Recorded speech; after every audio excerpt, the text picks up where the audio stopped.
Thanks, Dallas. It's been a messy weekend in the Sierra, and it filtered down into the valley this morning. Chain controls have been lifted over the passes, but tomorrow's morning commute could be tricky. We have Storm Watch team coverage for you this evening. Zach Mooney is live at Robb Drive to tell us about travel for the end of the holiday weekend. But let's start with meteorologist Angela Schilling. She's in the Weather Center. Angela, are we done with snow in the valley for now? For now, but that's the key word. I mean, overnight tonight into tomorrow morning, right when you're heading to work, we're going to see another dose of some light snow.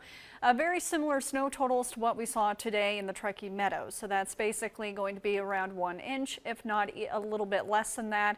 Good news, though, for skiers. We received a ton of snow at places like Sugar Bowl as well as Squaw and Alpine, picking up over a foot of snowfall. Mount Rose picked up anywhere between 8 to 10 inches.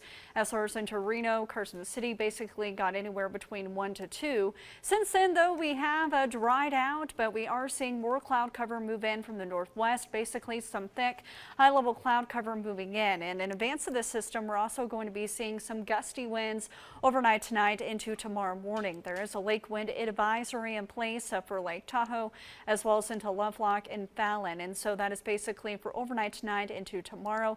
We also have a high wind warning in place for northern Washoe County till 10 a.m. So again, roadways have improved. Temperatures were able to warm today thanks to lots of sunshine.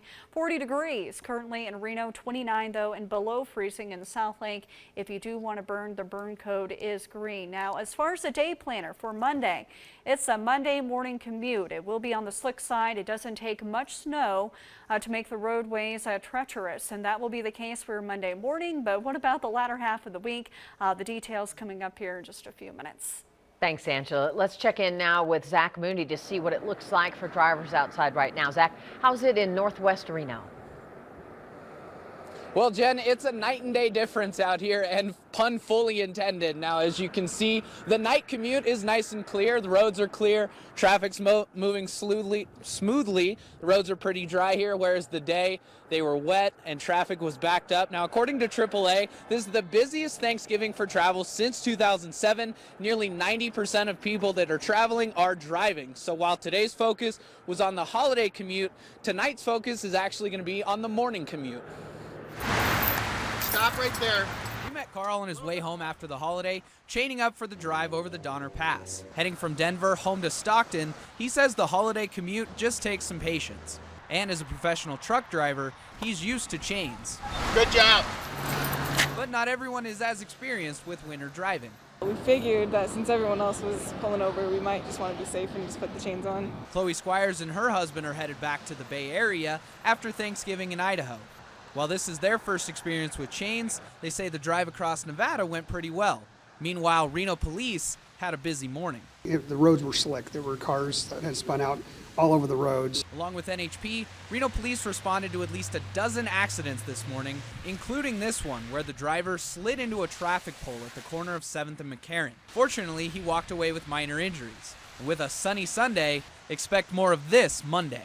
Everyone's getting back to work. You know, we had a beautiful afternoon. The sun came out. It melted a lot of the ice, but there is a lot of water on the road. So we're going to have some potential issues with black ice on not only the freeways, but also some of the side streets. You know what? There's some folks that are clearly not dialed in. They don't necessarily have the right tires and they don't have the right vehicle, and that's okay. We got to be tolerant and accepting of everybody. Everybody's got to have their first time, right? And another reminder for police is just take it easy, drive slow, no matter what vehicle or tires you have. And finally, clear off all your windows, including the back window. They can give you a ticket if your windows aren't clear. Now, police also say not to just leave your car running and warming up and to defrost the windows that way, because it makes it an easy target for thieves. Covering Stormwatch Live, Zach Mooney, Channel 2 News.